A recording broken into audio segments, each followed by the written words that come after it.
Hi ಎಲ್ಲರಿಗೂ ನಮಸ್ಕಾರ. So ಇವತ್ತಿನ ರೆಸಿಪಿ ಬಂದು ಮಟನ್ ಚಾಪ್ಸ್ನ ನಾನು ಮಾಡಬೇಕು ಅಂತ ಅಂದ್ಕೊಂಡಿದ್ದೀನಿ. ಹಾಗೆ ಹೋಟೆಲ್ ಹಾಗೆ ಡಾಬಾ ಸ್ಟೈಲಲ್ಲಿ ಯಾವ ರೀತಿ ಮಾಡ್ತಾರೆ ಅಂತ ಯಾರಿಗೂ ಗೊತ್ತಿರಲ್ಲ. ಸೊ ಅದೇ ಟೇಸ್ಟ್ನ ಮನೇಲೇ ಮಾಡೋದು ಹೇಗೆ ಅಂತ ನಾನು ಇವತ್ತಿನ ವೀಡಿಯೋದಲ್ಲಿ ನಿಮಗೆ ತಿಳಿಸ್ಕೊಡ್ತಾ ಇದ್ದೀನಿ. So welcome back to my YouTube channel ಅಂತ ಹೇಳ್ತಾ, ನೀವೇನಾದರೂ ನನ್ನ ಚಾನಲ್ನ ಫಸ್ಟ್ ಟೈಮ್ ವಿಸಿಟ್ ಮಾಡಿ ನೋಡ್ತಾ ಇದ್ದರೆ ಈಗಲೇ ಹೋಗಿ ಬೆಲ್ ಐಕನ್ನ ಕ್ಲಿಕ್ ಮಾಡಿ ಹಾಗೆ ಸಬ್ಸ್ಕ್ರೈಬ್ ಆಗಿ ಅಂತ ಹೇಳ್ತಾ ಇದ್ದೀನಿ. ಸೊ ತಡ ಮಾಡೋದು ಬೇಡ, ಹೇಗೆ ಮಾಡೋದು ಅಂತ ನೋಡ್ಕೊಂಡು ಬರೋಣ ಬನ್ನಿ. ಮೊದಲನೇದಾಗಿ ಮಸಾಲ ನೋಡೋದಾದರೆ 2-3 ಈರುಳ್ಳಿ ತೊಗೊಂಡಿದ್ದೀನಿ. ಹಾಗೆ ಕೊತ್ತಂಬರಿ ಸೊಪ್ಪು, ಪುದೀನ ಸೊಪ್ಪು, ಸ್ವಲ್ಪ ಶುಂಠಿ ಬೆಳ್ಳುಳ್ಳಿ, 2-3 ಹಸಿರುಮೆಣಸಿನ್ಕಾಯಿ, ಚಕ್ಕೆ, ಲವಂಗ, ಮೆಣಸನ್ನ ನಾನು ಇಲ್ಲಿ ತೊಗೊಂಡು ಇಟ್ಕೊಂಡಿದ್ದೀನಿ. ಹಾಗೆ ಸ್ವಲ್ಪ ಕಾಯಿ ತುರಿ, 5 ಟೊಮೆಟೊನ ಇಟ್ಕೊಂಡಿದ್ದೀನಿ. ಇಲ್ಲಿ 1 kg ಆಗೋಷ್ಟು ಮಟನ್ನ ತೊಳೆದು ವಾಶ್ ಮಾಡಿಕೊಂಡು ಇಟ್ಕೊಂಡಿದ್ದೀನಿ. ಸೊ ಇವಾಗಲೇ ತೋರಿಸಿದಂತಹ ಮಸಾಲಗಳನ್ನ ನಾನು ಇವಾಗ ಗ್ರೈಂಡ್ ಮಾಡ್ಕೋಬೇಕಾಗುತ್ತೆ. ಸೊ ಅದಕ್ಕೋಸ್ಕರನೇ ಎಲ್ಲ ಮಸಾಲೆಗಳನ್ನ ಒಂದೇ ಸರಿ ಹಾಕ್ಕೊಂಡು ಗ್ರೈಂಡ್ ಮಾಡ್ಕೊಳ್ಳಿ.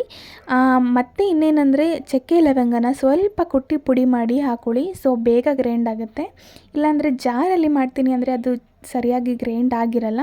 ಹಾಕ್ಕೊಂಡು ಗ್ರೈಂಡ್ ಮಾಡ್ಕೋಬೇಕಾಗುತ್ತೆ. ಸೊ ನಾನಿಲ್ಲಿ ಒಂದು 1/2 ಟೇಬಲ್ ಸ್ಪೂನ್ ಆದರೂ ಅರಿಶಿನ ಹಾಕಿ ಸ್ವಲ್ಪ ನೀರನ್ನ ಹಾಕ್ಕೊಂಡು ರುಬ್ಕೊಳ್ತಾ ಇದ್ದೀನಿ. ಸೊ ಈಗ ರುಬ್ಬಿ ಆಗಿದೆ ನೋಡ್ಬೋದು ನೀವು, ಸ್ವಲ್ಪ ಗ್ರೈಂಡ್ ಮಾಡ್ಕೊಂಡಿದ್ದೀನಿ. ಯಾಕಂದರೆ ಇವಾಗ ನಾನು ಟೊಮೆಟೊನ ಆ್ಯಡ್ ಮಾಡ್ಕೋಬೇಕು, ಅದಕ್ಕೋಸ್ಕರನೇ ನಾನು ಜಾಸ್ತಿ ಗ್ರೈಂಡ್ ಮಾಡಿರಲಿಲ್ಲ. ಸೊ ಓವರ್ಲೋಡ್ ಆಗಿಬಿಡುತ್ತೆ ಗ್ರೈಂಡ್ ಮಾಡಬೇಕಾದ್ರೆ, ಅದಕ್ಕೋಸ್ಕರನೇ ಟೊಮೆಟೊ ಲಾಸ್ಟಲ್ಲಿ ಆ್ಯಡ್ ಮಾಡ್ಕೊಳ್ಳೋಣ ಅಂದ್ಕೊಂಡು ನಾನು ಇಟ್ಕೊಂಡಿದ್ದೆ. ಸೊ ಈಗ ಮತ್ತೆ ಗ್ರೈಂಡ್ ಮಾಡಿ ಆಗಿದೆ. ಸೊ ನೋಡಿ ಖಾರ ಹೇಗಾಗಿದೆ ಅಂತ. ಮಸಾಲೆಗಳೆಲ್ಲ ಈಗ ರೆಡಿ ಮಾಡ್ಕೊಂಡಾಗಿದೆ. ನೆಕ್ಸ್ಟ್ ಇವಾಗ ನಾನಿಲ್ಲಿ ಒಂದು ಕುಕ್ಕರ್ನ ಇಟ್ಟು ಸ್ವಲ್ಪ ಆಯಿಲ್ನ ಆ್ಯಡ್ ಮಾಡ್ಕೊಳ್ತಾ ಇದ್ದೀನಿ. ನೆಕ್ಸ್ಟ್ ಎಣ್ಣೆ ಹಾಕಿದ್ಮೇಲೆ ಆಗಲೇ ಇಟ್ಟಿರೋ ಅಂಥ ಮಟನ್ನ ನಾನಿಲ್ಲಿ ಹಾಕೋಬೇಕಾಗುತ್ತೆ. ಏನಂದರೆ ಮಟನ್ನಲ್ಲಿ ನೀರಿರುತ್ತೆ. ಸೊ ವಾಶ್ ಮಾಡಿದಾಗಲೇ ನಾವು ನೀರನ್ನ ಸ್ವಲ್ಪ ಹೋಗಿಸ್ಕೊಂಡಿರಬೇಕು. ಯಾಕಂದರೆ ಮತ್ತೆ ಪಾತ್ರೆಗೆ ಹಾಕಿದಾಗ ನೀರೆಲ್ಲ ಬಿಟ್ಕೊಳ್ಳುತ್ತೆ ಎಣ್ಣೆ ಜೊತೆಗೆ. ಸೊ ಆದ್ದರಿಂದ ವಾಶ್ ಮಾಡಿದಾಗಲೇ ಮಟನ್ನಲ್ಲಿ ಸ್ವಲ್ಪ ನೀರು ಹೋಗ್ಸೋಕ್ಕೆ ಬಿಡಿ. ಅದಾದಮೇಲೆ ಮತ್ತೆ ಕುಕ್ಕರ್ಗೆ ಮಟನ್ ಹಾಕಿದಾಗ ಅದರಲ್ಲೂ ಸ್ವಲ್ಪ ನೀರು ಬಿಟ್ಕೊಳ್ಳುತ್ತೆ. ಸೊ ನೀರಿದ್ದರೆ ಅದು ಫುಲ್ ಡ್ರೈ ಆಗೋ ತನಕ ನಾವು ಮಸಾಲೆನ ಆ್ಯಡ್ ಮಾಡ್ಕೊಳ್ಳೋಕ್ಕಾಗೋದಿಲ್ಲ. ಇಲ್ಲಾಂದರೆ ಎಲ್ಲ ಒಂಥರ ಹಸಿ ಹಸಿ ಸ್ಮೆಲ್ ಬಂದುಬಿಡುತ್ತೆ.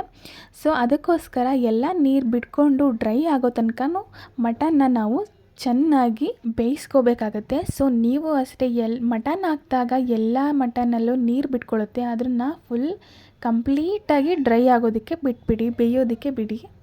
ಸೊ ನೋಡಿ ಕಂಪ್ಲೀಟಾಗಿ ನೀರೆಲ್ಲ ಡ್ರೈ ಆಗಿದೆ. ಸೊ ಇವಾಗ ಎಣ್ಣೆ ಬಿಟ್ಕೊಂಡಿದೆ ಬರೀ. ಇವಾಗ ಖಾರನ ಆ್ಯಡ್ ಮಾಡ್ಕೊಳ್ಳೋಣ. ಸೊ ಆಗಲೇ ರುಬ್ಬಿದಂತಹ ಖಾರನ ನಾನಿವಾಗ ಆ್ಯಡ್ ಮಾಡಿ ಎಲ್ಲನೂ ಚೆನ್ನಾಗಿ ಮಿಕ್ಸ್ ಮಾಡ್ಕೋಬೇಕಾಗುತ್ತೆ. ಹಾಗೆ ಸ್ವಲ್ಪ ನೀರನ್ನ ಆ್ಯಡ್ ಮಾಡ್ಕೊಳ್ಳೋಣ. ಸೊ ಮಟನ್ ಬೇಯೋದಕ್ಕೋಸ್ಕರ ಸ್ವಲ್ಪ ನೀರನ್ನ ಹಾಕ್ಕೊಳ್ಳೋಣ. ಹಾಕ್ಕೊಂಡು ಎಲ್ಲನೂ ಚೆನ್ನಾಗಿ ಮಿಕ್ಸ್ ಮಾಡ್ಕೋಬೇಕು. ಸೊ ಮಟನ್ ಚೆನ್ನಾಗಿ ಬೇಯಬೇಕು. ಸೊ ಚಿಕನ್ ಆದರೆ ಚೆನ್ನಾಗಿ ಬೆಂದ್ಬಿಡುತ್ತೆ, ಮಟನ್ ಅಷ್ಟು ಸುಲಭವಾಗಿ ಬೇಯೋದಿಲ್ಲ. ಅದಕ್ಕೋಸ್ಕರನೇ ಮಟನ್ನ ತುಂಬ ಚೆನ್ನಾಗಿ ಬೇಯಿಸ್ಕೋಬೇಕಾಗುತ್ತೆ. ಹಾಗೆ ರುಚಿಗೆ ತಕ್ಕಷ್ಟು ಉಪ್ಪನ್ನ ನಾನಿಲ್ಲಿ ಹಾಕ್ಕೊಳ್ತಾ ಇದ್ದೀನಿ. ಸೊ ಹಾಕ್ಕೊಂಡು ನಾನಿಲ್ಲಿ ವಿಷಲ್ನ ಕ್ಲೋಸ್ ಮಾಡ್ಕೊಳ್ತಾ ಇದ್ದೀನಿ. ನಾನಿಲ್ಲಿ ಒಂದು 5 ವಿಷಲ್ನ ಕೂಗಿಸ್ಕೊಳ್ತಾ ಇದ್ದೀನಿ. ಸೊ ಎಳೆ ಮಟನ್ ಆದರೆ ತುಂಬ ಚೆನ್ನಾಗಿ ಬೆಂದ್ಬಿಡುತ್ತೆ. ಸೊ ಬಲ್ತಿರೋ ಮಟನ್ ಆದರೆ ಬೇಯೋದಿಲ್ಲ. ಅದಕ್ಕೋಸ್ಕರನೇ ಏನಾದರೂ ಆ ಥರ ಮಟನ್ ತಂದಿದ್ರೆ ಜಾಸ್ತಿ ವಿಷಲ್ ಕೂಗಿಸ್ಕೊಳ್ಳಿ. ನಾನಿಲ್ಲಿ 5 ವಿಷಲ್ನ ಕೂಗಿಸ್ಕೊಂಡು ಓಪನ್ ಮಾಡ್ಕೊಂಡಿದ್ದೀನಿ. ಸೊ ಮಟನ್ ಚಾಪ್ಸ್ ತುಂಬಾ ಚೆನ್ನಾಗಿ ರೆಡಿಯಾಗಿದೆ. ಸೊ ನೀವೇ ನೋಡಿ ಎಷ್ಟು ಚೆನ್ನಾಗಾಗಿದೆ ಅಂತ. ಸೊ ಇದು ಮುದ್ದೆಗಾಗಲಿ ರೈಸ್ಗಾಗಲಿ ತುಂಬಾ ಚೆನ್ನಾಗಿರುತ್ತೆ ತಿನ್ನೋದಕ್ಕೆ.